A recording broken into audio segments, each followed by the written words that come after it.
Hello friends, welcome to my channel. In today's session, I am going to explain you chapter number 10, Motion and Measurement of Distance of Science Standard 6. As we know, before the invention of the wheel, people used to go here and there by walk.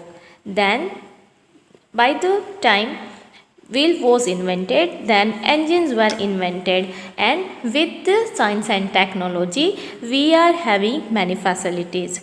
As we move somewhere, we need to decide what is the distance between these two places and how much is the speed. So in this chapter, I am going to explain you about what is motion and how to measure distance.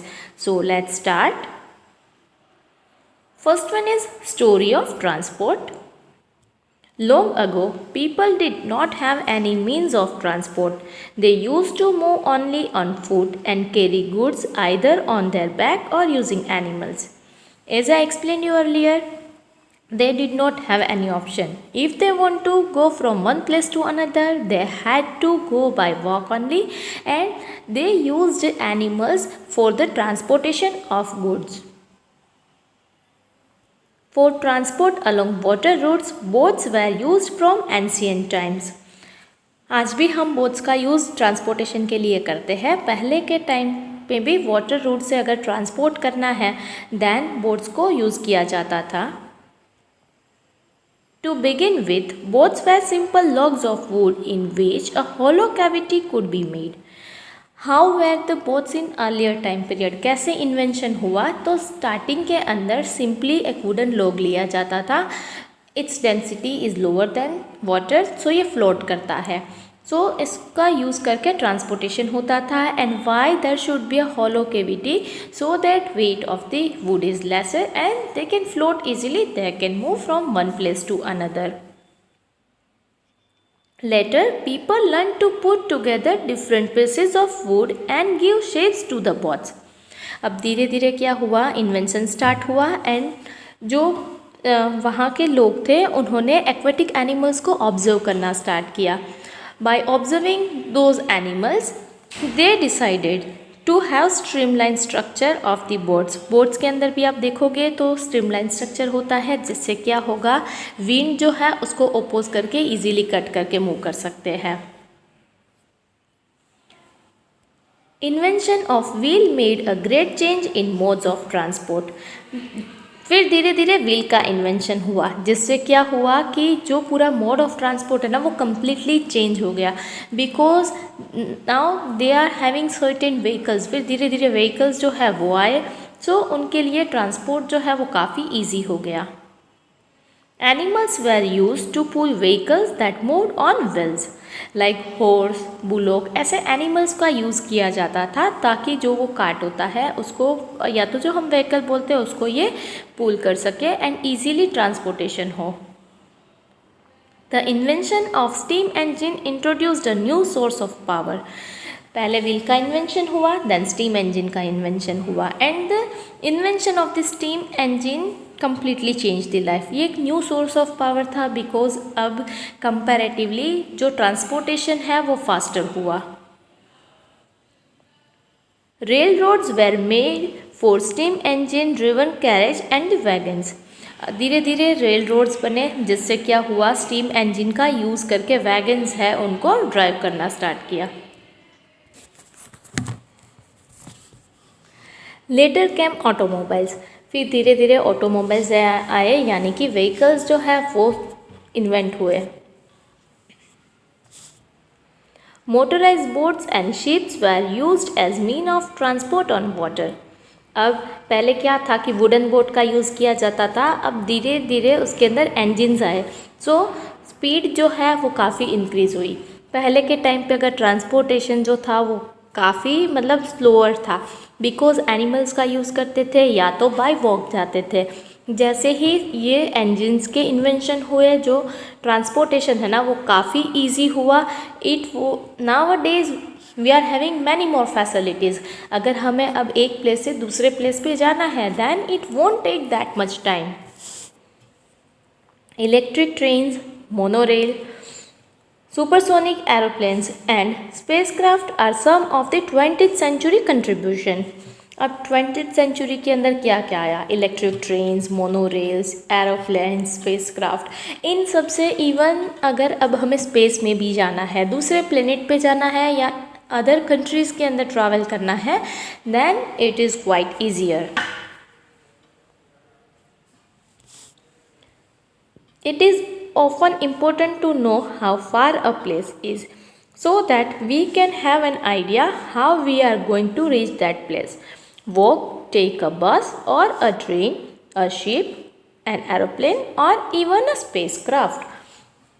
Even if your mother asks you to go somewhere, then first question would be how far is it? अब अगर आपको नहीं पता है कि वो place exactly कहाँ पे है, then that would be your first question, right? So you can have idea कि आप कैसे जाओगे. If we want to go at a place which is near to your house, तो आप बाय वॉक जा सकते हो.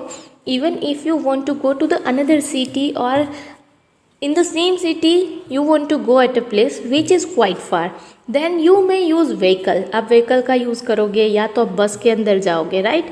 अगर काफ़ी लॉन्ग डिस्टेंस है then you would prefer either bus or train or car. then अगर आपके पास water route है then you may choose ship. and if you want to go faster, अगर आपको एक जगह से दूसरी जगह जल्दी से पहुंचना है, then aeroplane would be a better option. Then even if you want to go on the another planet or on the moon, then definitely you would have to choose spacecraft. So we can say that now we are having many options, we are having many facilities of the transportation, so we can go from one place to another place quite easily. Paheli and Pujo share one desk, but frequently end up fighting that the other is using a large share of the desk. अब पहली and बूजो जो है ना, वो class के अंदर एक ही bench को शेयर करते थे, बट दोनों की फ़ाइट हो जाती थी कि तू ज़्यादा स्पेस ले रही है या तू ज़्यादा स्पेस ले रहा है. Every time they use to fight with each other. On the teacher's suggestion, they decided to measure the length of the desk, make a mark exactly in the middle of it, and draw a line to separate the two halves of the desk. अब teacher ने suggest किया कि better कि आप जो desk है ना उसकी लेंथ को मेजर करो और मिडल जहाँ पे पोर्शन है, जो बीच का पार्ट है, वहाँ पे आप एक लाइन ड्रॉ कर लो. So both of you would get exactly half of the desk. ये टीचर ने दोनों को सजेस्ट किया. नाउ क्वेश्चन इज अब कैसे मेजर करें, राइट? बिकॉज जैसे पहले भी बताया कि एक प्लेस से दूसरे प्लेस जाना है तो कितना डिस्टेंस है, कब पहुंचेंगे, उसी के ऊपर से हम डिसाइड करते हैं कि व्हीकल कौन सा लेंगे, राइट? बट ये मेजरमेंट करेंगे कैसे, how to measure, that is a question. तो अब दोनों के पास एक ही ऑप्शन था कि बेंच को मेजर करो एंड उसके बीच में एक लाइन ड्रॉ कर लो. So what they did, let's see the pictures. फिर उन्होंने क्या किया कि एक जो है ना वो गिल्ली और डंडा लिया, because they were fond of it. दोनों गिल्ली डंडा खेलते थे तो उनके पास अवेलेबल था. तो उन्होंने क्या किया, एक यहाँ पे गिल्ली और एक डंडा, इतना स्पेस इस साइड आया और एक गिल्ली और डंडे का स्पेस इस साइड आया. सो दे डिसाइडेड कि okay total space is 2 Gillies and 2 Dundas. So it was quite easier. अब बहुत ईजी हो गया ना, एक साइड गिल्ली और डंडा का जितना स्पेस था वो एक को मिलेगा, दूसरा जो है हाफ वो दूसरे को मिल जाएगा. सो यहाँ पे बीच में लाइन बना दी. देन व्हाट हैपेंड कि आफ्टर फ्यू डेज वो जो लाइन है ना वो पूरी निकल चुकी थी. Again they had to measure it. अब वापस मेजर करना है. Then they bought one another set of gilli danda. जो पहले वाला था ना वो टूट चुका था, उनके पास अब नया सेट था. What is the problem now? अब क्या हुआ, नया जो सेट है ना उसके अंदर गिल्ली डंडा से मेजर किया तो 2 यहाँ पे डंडे हुए एंड एक ही गिल्ली हुई. सो क्वेश्चन इज अब इसको कैसे डिवाइड करें, बिकॉज यहाँ पे जो पोर्शन है या इसको एग्जैक्टली कैसे डिवाइड करेंगे तो दोनों के बीच लड़ाई हो जाएगी, right? So we can say that this is not an ideal way to do the measurement. ये कोई आइडियल वे नहीं है, यहाँ पे हमें एग्जैक्ट मेजरमेंट नहीं मिलेगा और अगेन दोनों के बीच फाइट हो सकती है. So how they can measure? One thing they can do is to take a small length of string and mark 2 points on it. This will be a string length. अब दोनों क्या कर सकते हैं कि एक स्ट्रिंग यानी कि एक डोरी ले सकते हैं, फिर वन एंड जो है उसका स्टार्टिंग पॉइंट एक एंड पे रखो एंड उसकी लेंथ मेजर करके दूसरा जो एंड है उसको मार्क कर लेना है स्ट्रिंग के ऊपर। सो स्ट्रिंग की जितनी लेंथ है that is the actual length of the table. Then what they can do, here you can see ये स्ट्रिंग से मेजरमेंट कर रहा है। They can fold the string and mark it to half, 1/4 and 1/8, that is string length। अब string जो total है उसकी जो लेंथ है उसको हाफ, 1/4 या 1/8 ऐसे मार्क कर सकते हैं। So they can divide it easily and यहाँ पे जो मेजरमेंट है वो ईजीली होगा, एग्जैक्ट भी होगा। नाउ परहैप्स पहेली and बूजो can measure the exact length of the desk using the string. अब क्या होगा कि एग्जैक्टली लेंथ जो है वो मेजर कर पाएंगे, but still we don't know कितने मीटर्स है, सेंटीमीटर्स है, किलोमीटर्स है, because you might be aware about this kind of the units, right. तो ये भी एक आइडियल नहीं है, बट स्टिल यहाँ पे आपको जो मेजरमेंट मिलेगा ना वो परफेक्ट मिलेगा, आइडियल आपको मिलेगा। Scale should be use to measure the length of the table. Ideally उनको जो टेबल की लेंथ मेजर करनी है तो वो अपने ज्योमेट्री बॉक्स के स्केल का यूज़ कर सकते हैं। सो it would be easier for them and that would be the perfect measurement. There are so many occasions when we come across a need to measure length and distance। अब बहुत सारे ऐसे occasions होते हैं जहाँ पे हमें लेंथ और डिस्टेंस को मेजर करना पड़ता है। For example, the tailor needs to measure the length of the cloth, so he or she can decide how much cloth will be required to stitch a kurta or to stitch a pajama। If he or she wants to stitch something, then they should have the measurement of the person for whom they are going to stitch as well as the measurement of the clothes from which they are going to make anything। A carpenter needs to measure the height and width of a cupboard to know how much wood he would need to make its door। अब carpenter को अगर door बनाना है then he should have an idea कि height कितनी लेनी है and width कितनी लेनी है, and according to that measurement he would required wood, तो वुड को भी वापस मेजर करना पड़ेगा। So here also measurement is quite important. The farmer needs to know the length and breadth of or the area of his land. We can say either उनको length and breadth पता होनी चाहिए so he can calculate area, और directly area पता होना चाहिए because as per the area he or she can purchase seeds to sow. The two places may be close enough like a two ends of a table or they may be far apart like Jammu and Kanyakumari. अब हमने string से जो measurement किया ना that time we realise okay it is an ideal one, but वो हम कब use कर सकते हैं जब डिस्टेंस है ना वो शॉर्टर है, लिमिटेड है।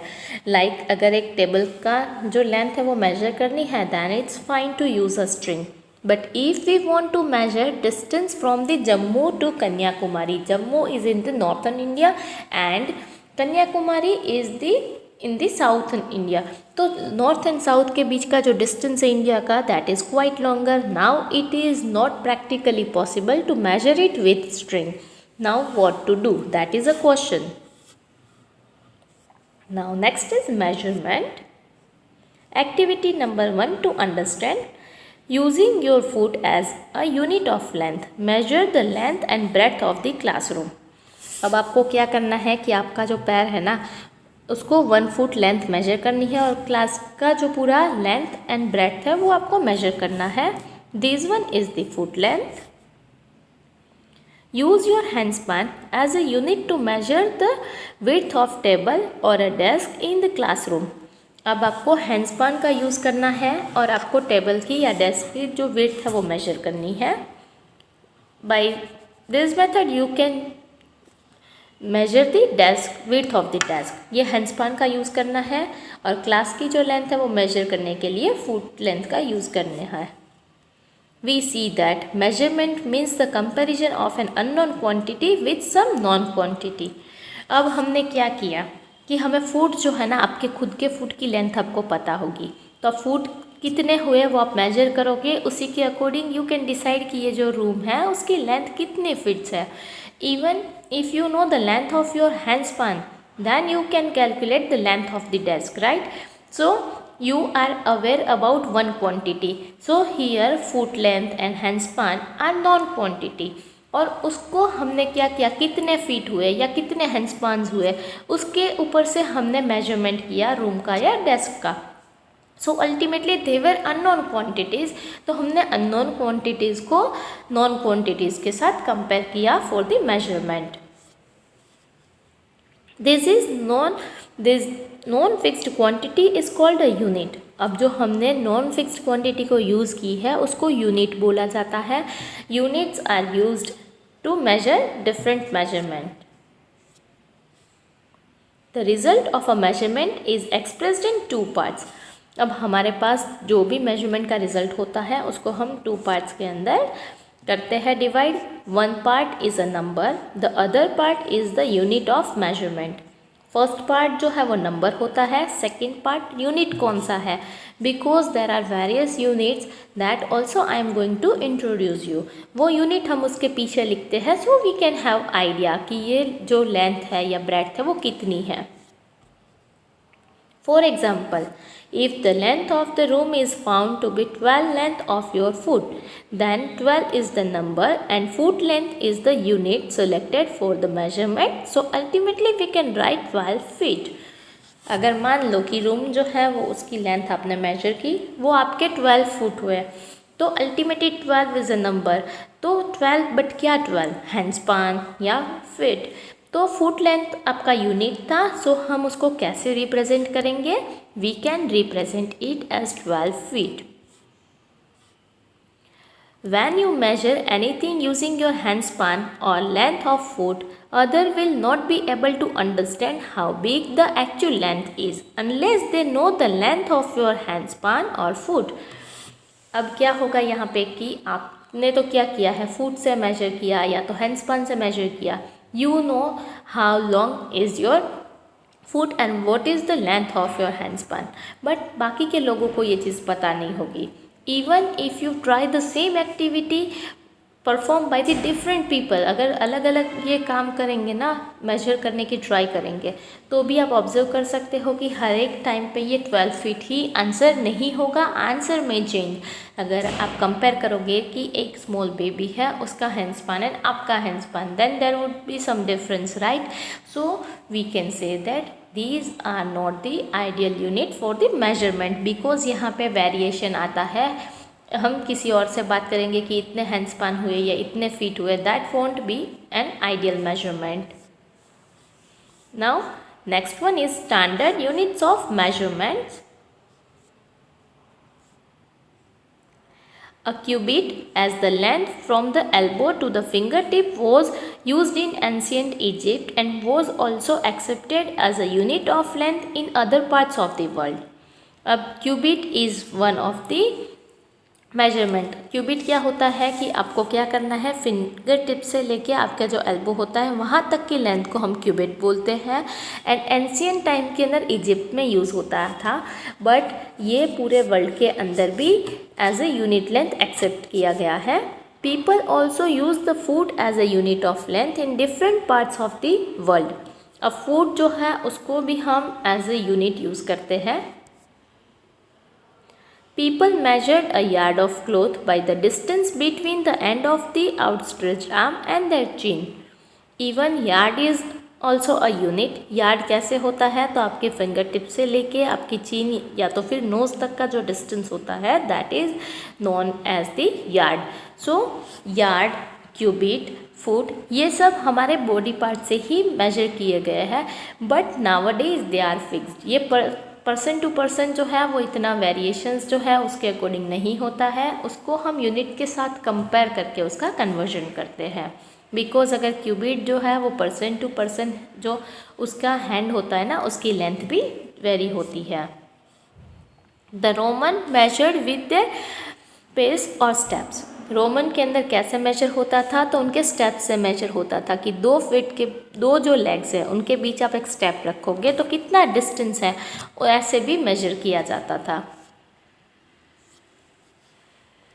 In ancient India, small length measurement used were an अंगुल that is finger और a मुट्ठी that is fist.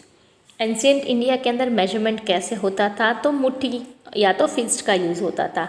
इवन हमारे घर पे भी आज भी कई बार अपने जो पेरेंट्स होते हैं वो ऐसे मेजर करते हैं कितने मतलब फिस्ट लेनी है या कितने फिंगर्स जो है वो मेजरमेंट है. In 1790, the French created a standard unit of measurement called the metric system.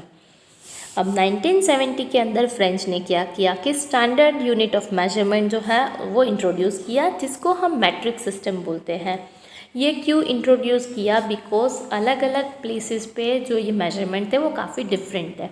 So it would be difficult to understand कि ये एग्जैक्टली मेजरमेंट कितना है.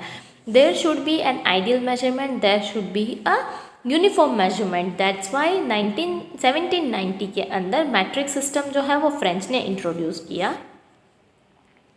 The system of units now used is known as the International System of Unit, that is SI unit. The SI unit of length is a meter. उसके बाद जो next आया वो international system of units था कि overall world के अंदर जो यूनिट्स हैं वो सिमिलर होने चाहिए, ताकि एक जो मेजर की हुई है, एक की हम जब बात करते हैं तो वो सबको वो एग्जैक्ट मेजरमेंट समझ आना चाहिए. फॉर एग्जांपल लेंथ जो है उसका ऐसा यूनिट है that is metre. 1 metre is equals to 100 centimetre. cm stands for centimetre. यानी कि 1 मीटर को हम 100 डिविजन्स के अंदर डिवाइड करें, then 1 division is equals to 1 centimetre. Then 1 centimetre is equals to 10 millimetre. अब अगर 1 सेंटीमीटर को आप फर्दर डिवाइड करोगे तो 10 मिलीमीटर्स होते हैं. In your scale measurement is given in centimetres. आपको सेंटीमीटर्स में मेजरमेंट दिए होते हैं, इवन इंचज़ में मेजरमेंट दिए हुए होते हैं. And each and every centimetre के बीच फर्दर 10 डिविजन्स होते हैं. Each division represents 1 millimetre. mm stands for millimetre. For measuring large distances, meter is not a convenient unit. We define a larger unit of length. It is called kilometer, which is represented by km. अगर long distance है then हम kilometre जो है वो use करना पड़ेगा. Metre जो है वो कन्वीनियंट नहीं है, बिकॉज डिस्टेंस अगर काफ़ी ज़्यादा है तो मीटर के फॉर्म के अंदर अगर रिप्रेजेंट करोगे तो डिजिट्स काफ़ी ज़्यादा होंगे. दैट्स वाई कन्वीनियंस के लिए हमने क्या किया है, किलोमीटर का यूज़ करते हैं. And 1 kilometre is equals to 1000 metre. So here we can say kilometer is the largest unit, meter is smaller than kilometer, centimeter is smaller to meter, and millimeter is smaller as compared to the centimeter. Now we can repeat all our measurement activities using a standard scale and measure in SI units.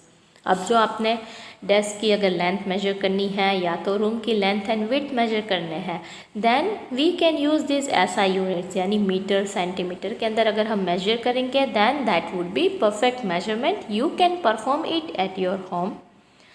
Correct measurement of length. अब length जो है उसका correct measurement हम कैसे कर सकते हैं. In our daily life we use various types of measuring devices. हम बहुत सारे अलग अलग डिवाइसेस को यूज़ करते हैं. तो उससे हम जब मेजरमेंट करते हैं तो क्या क्या केयर करनी चाहिए, that we are going to discuss. A tailor uses a tape whereas a cloth merchant use a metre rod. अगर टेलर की बात करो तो वह टेप का यूज़ करते हैं, जबकि क्लॉथ मर्चेंट जो है वो मीटर रोड का यूज़ करते हैं. So this devices are different but ultimately they are measuring length. For measuring the length of an object, you must choose a suitable device. अब डिवाइस जो है ना वो सूटेबल होना चाहिए.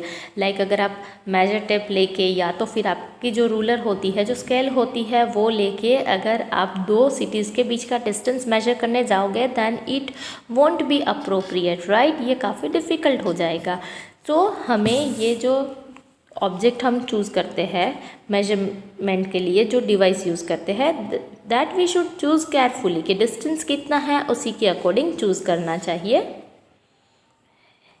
In taking measurement of a length we need to take care of the following. अब क्या care लेंगे, first one is place the scale in contact with the object along its length. Suppose ये जो है वो pencil का हमें major करना है लेंथ, तो हमें क्या करना पड़ेगा, इसके एग्जैक्टली जहाँ पे स्टार्टिंग पॉइंट और एंड पॉइंट ये दोनों कांटेक्ट में रहे ऐसे स्केल को प्लेस करनी है। Here you can see that यहाँ पे सेंटीमीटर्स में मेजरमेंट है लाइक 0 से लेके 9। So length of this pencil is 9 centimetre. और यहाँ पे आपको इन बिटवीन सब डिविजन्स तो दिख रहे हैं, that is of millimetre. In some scales, the ends may be broken. You may not be able to see the zero mark clearly. In such cases, you should avoid taking measurement from the zero mark of the scale. अब हो सकता है कि आपकी जो scale है ना वो टूट चुकी है, उसमें ज़ीरो मार्क ही नहीं है। सो आपको ज़ीरो मार्क से नहीं मेजर कर सकते। सो ज़ीरो की प्लेस आप ऐसे ही रैंडमली डिसाइड करके वहाँ पे प्लेस नहीं करनी है किसी भी ऑब्जेक्ट को। Then what to do, you can use any other full mark of the scale, say 5 centimeter. Then you must subtract the reading of this mark from reading at the other end. अब आपको suppose मान लो कि आपने एक object रखा ना, वो 5 centimetre पे रखा है बिकॉज आगे से स्केल टूट चुकी है। सो ये 5 सेंटीमीटर हुआ। देन उसका जो एंड है उसकी लेंथ भी आपको मेजर करनी है। For example, reading at one end is 5 centimetre and at other end it is 11 centimetre. एक एंड जो है वो 5 सेंटीमीटर पे है, अनदर वन जो है वो 11 सेंटीमीटर पे है। सो अल्टीमेटली हम इसको 11 सेंटीमीटर कंसीडर नहीं करेंगे। What we need to do, we should subtract this 5 from 11 to get the exact length of this pencil. Therefore, the length of the object is 11 minus 5 centimeter, which is 6 centimeter. Next is correct position of the eye is also important for taking measurement. अब आपको measurement लेना है ना, तो eye की position भी correct होनी चाहिए। Your eye must be exactly in front of the point where the measurement is to be taken. अब आपको जहाँ से measurement लेना है ना, उसी के front पे आपकी eyes होनी चाहिए। Point B is the correct position of the eye. Here you can see 3 friends are looking from different points. So ये जो B पोजीशन है ना वो करेक्ट है बिकॉज एग्जैक्ट मेजरमेंट मिलेगा। अगर A के साइड से पोजीशन से जाओगे तो आपको ज़्यादा लेंथ मिलेगी एक्चुअल लेंथ के कंपेयर में। And if you read from this position of C then आपको कम मेजरमेंट दिखेगा। So ideal position is B because यहाँ से आपको एग्जैक्ट मेजरमेंट जो है वो मेजर कर पाओगे। From positions A and C, the readings may be different. As I explained, A से measure करोगे तो ज़्यादा दिखेगा, and if you measure from position C, then it would be lesser. So these both are wrong measurement, right? ये दोनों ना wrong measurement है, so you should take care of this. Now measuring the length of a curved line. अब तक जो बात की वो straight object की ही बात की थी. That is quite easier to measure, right? Now we cannot measure the length of a curved line directly by using a meter scale. अब लाइन कर्व है तो मीटर स्केल का आप डायरेक्टली यूज़ नहीं कर सकते हो बिकॉज बीच में कर्व है एंड आपकी जो मीटर स्केल है वो स्ट्रेट होता है। लाइक अगर आप ऐसे करोगे कि ये कर्व्ड लाइन है उसको ऐसे ही मेजर करोगे then measurement is not actual one. ये जो थ्रेड है अगर स्ट्रेट है then measurement is correct, it is 7 centimetre, but curved line जो है वो थ्रेड 7 सेंटीमीटर का नहीं होगा। We can use a thread to measure the length of a curved line. अब हम क्या कर सकते हैं, हम थ्रेड को यूज़ करके कर्व्ड लाइन को मेजर कर सकते हैं। Activity number 2, to understand it, use a thread to measure the length of the curved line A B. अब आपको क्या करना है, थ्रेड को यूज़ करना है ए बी कर्व्ड लाइन को मेजर करने के लिए। Put a note on the thread near one of its and, place this note on the point A. Suppose आपके पास एक कर्व्ड लाइन है, उसको ए एंड बी दो पॉइंट मार्क कर दो, फिर पॉइंट ए जहाँ पे है वहाँ पे आपको एक नोट रख के वो थ्रेड वहाँ पे रखना है। Then what you need to do is now place a small portion of the thread along the line. अब आपको छोटा सा पोर्शन है ना वो थ्रेड के अलोंग रखना है लाइक दिस। यहाँ पे पॉइंट ए है, वहाँ पे एक नोटेड रखोगे और ऐसे पूरी लेंथ जो है वो धीरे धीरे मेजर करते जाओगे। Using the other hand stretch a little more portion of the thread along the curved line. एक हैंड से आपको पकड़ के रखना है। स्टार्ट यहाँ से करोगे, यहाँ पे ये जो थंब है वो यहाँ से होल्ड करोगे इस थ्रेड को, फिर इस हैंड से आप स्ट्रेच करते जाओगे थ्रेड को लाइन के साथ ही। Go on repeating this process till the other end B of the curved line is reached. Make a mark on the thread where it touches the end B. अब आपको क्या करना है, यहाँ पे इसको टच करके रखना है, फिर धीरे धीरे स्ट्रेच करके ये जो हाथ है वो एंड पे बी तक जाना चाहिए। जैसे ही आप थ्रेड जो है वो बी तक पहुँचेगा वहाँ पे कुछ मार्क करके रखना है। So what ever is the length of this noted one and the pointed one, जहाँ पे आपने मार्क किया इन दोनों के बीच की जो लेंथ है that is the actual length of that curved line. Now stretch the thread along the meter scale. Measure the length between the knot in the beginning and the final mark on the thread. Like यहाँ से आपने क्या किया, ये curved line के साथ thread लिया, फिर इस थ्रेड को पूरा स्ट्रेच करना है और मीटर स्केल के ऊपर आपको मेजर करना है। Next one is moving things around us. You might have noticed that the bird is not at the same place after some time, while the table is at the same place. अगर आप observe करोगे तो bird जो है ना वो fly करते रहता है, बट टेबल जो है वो वहीं का वहीं रहेगा जब तक आप उसकी प्लेस चेंज नहीं करोगे। On this basis, you may have noticed whether an object is at rest or in motion. अब आप डिसाइड कर सकते हो कि कोई भी ऑब्जेक्ट है वो रेस्ट पे है या मोशन में है, यानी कि वो मूव कर रहा है या स्टेडी पोजीशन पे है। Here you can C bird is flying, this girl is running cycle. तो ये गर्ल जो है वो भी मोशन में है और ये बर्ड जो है वो भी मोशन में है। Spread a large sheet of white paper on the ground and keep a little sugar on it. अब आपको क्या करना है, एक लार्ज एक शीट लेनी है वाइट पेपर की, उसको ग्राउंड पे रख के उसके ऊपर थोड़ी सी शुगर डाल दोगे। So what will happen, ants are likely to be attracted to the sugar and you will find many ants crawling on the sheet of paper soon. अब अगर आसपास एंड्स है ना तो वो तुरंत ही आएगी, राइट, शुगर है तो आपको क्या करना है, बहुत सारी एंड्स जो है ना वो पेपर के ऊपर मूव कर रही होगी। You observe them. For any one ant, try and make a small mark with a pencil near its position when it has just crawled on the sheet of paper. अब आपको किसी एक ही and पे concentrate करना है और क्या करना है, वो जहाँ से भी वो पास होती है उसका पाथ जो है ना वो पेंसिल से बनाओगे, बट बी केयरफुल, वो वहाँ से जैसे ही मूव करती है उसके फ्यू सेकेंड्स के बाद बनाओगे। You won't hurt it. After some time, shake the paper free of sugar and the ants. Connect the different points you have marked to show the direction in which the ant was moving. अब क्या होगा, थोड़ी time तक आपको ये observe करना है, different points को नोट करते रहना है। फिर उस पेपर से एंड्स को भी रिमूव करना है, शुगर को भी रिमूव करना है, फिर सारे पॉइंट्स को कनेक्ट करना है। सो you can have idea on which path ends moved. अब यहाँ पे देखोगे तो यहाँ से आपने जो पॉइंट्स नोट किए हैं तो ऐसे जो एंट मूव हुई तो आपको ये पाथ जो है वो पता चलेगा। Motion seems to be some kind of change in the position of an object with time. So हम क्या बोल सकते हैं, पहले एंड सपोज यहाँ पे थी, यहाँ से मोशन से यहाँ पे आई, सो इसने क्या किया, अपनी जो पोजीशन है ना वो चेंज की। अगर पोजीशन आप टाइम के साथ चेंज करते हो तो हम बोल सकते हैं कि कोई भी ऑब्जेक्ट जो है वो मोशन में है। Now we need to discuss about the types of motion. You may have observed the motion of a vehicle on a straight road, march past of soldiers in parade or the falling of a stone. अब आपने शायद observe किया होगा कि जो vehicles है ना वो स्ट्रेट रोड पे चलते हैं, या तो परेड होती है या तो स्टोन गिरता है।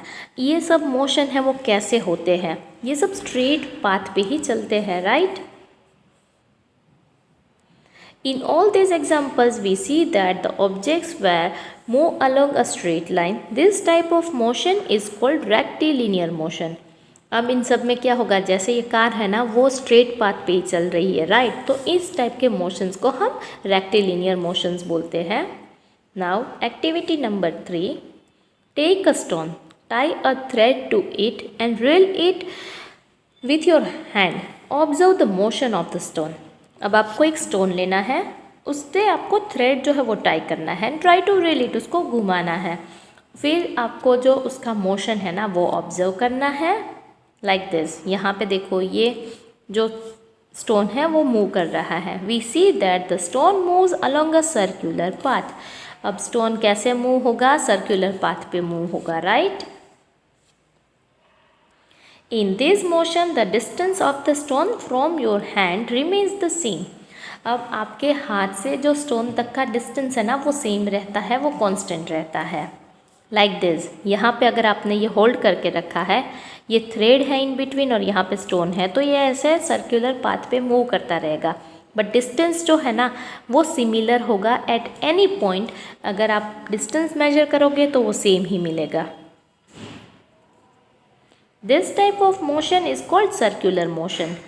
इस टाइप के मोशन को हम सर्कुलर मोशन बोलते हैं, जहाँ पे ऑब्जेक्ट जो है ना वो अपनी पोजीशन चेंज तो करता है बट वापस सेम पोजीशन पे आता है. लाइक यहाँ से स्टार्ट होगा तो वापस ये इसी पोजीशन पे आएगा, right. The motion of a point marked on the blade of an electric fan और the hands of a clock are examples of circular motion. अब जो फ़ैन है ना इलेक्ट्रिक फैन, उसकी ब्लेड्स रोटेट होती है, वो भी सर्कुलर मोशन है. जो ये क्लॉक का हैंड होता है वो भी सर्कुलर मोशन करता है. And even we use to call it oscillatory motion as well. Circular motion को हम ऑसिलेटरी मोशन भी कहते हैं. The electric fan or the clock by themselves are not moving from one place to another. Yes, keep this thing in mind. Electric fan या clock जो है ना वो living things नहीं है, they are non-living things, so they can not move by themselves. उसके अंदर हमें सेल डालना होगा या तो उसको इलेक्ट्रिसिटी प्रोवाइड करनी पड़ेगी, then only they can move. And even if they are having electricity, then unless and until we turn on the switch, तब तक उसका इलेक्ट्रिसिटी नहीं मिलेगी. सो फैन जो है वो अपने आप मूव नहीं होगा. Like birds can move by themselves. Living things जो है वो अपने आप मूव करती है. That you have already studied in previous chapter. This one is an example of the circular motion. You can observe it. In some cases, an object repeats its motion after some time. This type of motion is called periodic motion. अब कुछ motion ऐसे होते हैं जिसके अंदर क्या होता है कि कुछ टाइम के बाद उसकी जो पोजीशन है वो सेम आती है और ये रिपीट करता है. जो मोशन है ना वो रिपीट होता है, उसको हम पीरियोडिक मोशन बोलते हैं. Now activity number 4 to understand a periodic motion. Take the stone tied with a string. Now hold the string in your hand and let the stone hang from it. अब आपको एक stone लेना है, उसको again एक string के साथ बांधना है, फिर ऐसे स्ट्रेट पकड़ना है, फिर आपको हैंग किया हुआ है ना उसको मूव करना है.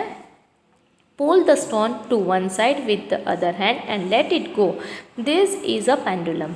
अब ये पेंडुलम है, यहाँ से आपको होल्ड करना है और क्या होगा, ये स्ट्रिंग है और ये जो स्टोन है ना वो ऐसे मूव कर रहा है, right. Motion of a pendulum, a branch of a tree moving to and fro, motion of a child on a swing are examples of periodic motion where an object or a part of it repeat its motion after a fixed interval of time. अब ये जो clock के अंदर नीचे pendulum होता है जो ancient time की क्लॉक होती थी, और इवन ट्री की जो ब्रांचेज है ना वो भी ऐसे मूव करती है, right. So these all are examples of the pendulum. ये सारे पेंडुलम के पेंडुलम जो है ये सारे कैसे है, पीरियोडिक है, एज वेल एज इसके साथ साथ ये रिपीट होते हैं. लाइक झूला जो है ना, छोटा बच्चा झूलता है तो ये पीरियोडिक मोशन है कि आगे जाएगा वापस पीछे आएगा, right. Observe motion of rolling ball. The ball is rolling on ground, rotating as well as moving forward on the ground. अब एक बॉल जो है ना वो रोल हो रहा है, तो आप ऑब्जर्व करोगे ना तो ये रोल होता है मीन्स रोटेट तो हो रहा है, मतलब सर्कुलर मोशन है, एज वेल एज वो फॉरवर्ड भी मूव कर रहा है, right. Thus the ball undergoes a rectilinear motion as well as rotational motion. So ये बॉल जो है ना वो रोटेट भी होता है और रेक्टिलिनियर मोशन को भी फॉलो कर रहा है। The change in the position can be determined through the distance measurement. This allows us to know how fast or slow a motion is. अब कोई भी चीज़ है उसका मोशन है वो हम कैसे डिटरमाइन करेंगे, वेदर इट इज़ फास्टर और स्लोअर। तो with respect to time we can measure the distance. अगर आप डिस्टेंस मेजर करोगे और कितने टाइम के अंदर ये कवर अप हुआ, देन वी कैन डिटरमाइन कि वो स्लो है या फास्टर है। These are the examples of some means of the transport कि जिसके अंदर लाइक बुलोक कार्ट है, दैट इज़ स्लोअर, राइट, ये काफ़ी स्लो होगा। Train is faster as compare to it. Then यहाँ पे शिप है, अगर ये क्रूज है और उसके अंदर इंजन है, then that would be also faster, but this one is the fastest mean of the transport. तो आपके पास अब बहुत सारी फैसिलिटीज़ है, so we can move from one place to another quite easier, right. So here we have discussed about what sort of the care we should take for the measurement. Then we discussed about the types of the motion. So I have explained you entire chapter. Thank you. Thank you for watching this video. If you have really liked this video, please like it and share it with your friends. If you have not subscribed my channel yet, please subscribe it by pressing the bell icon on the right hand side. Thank you.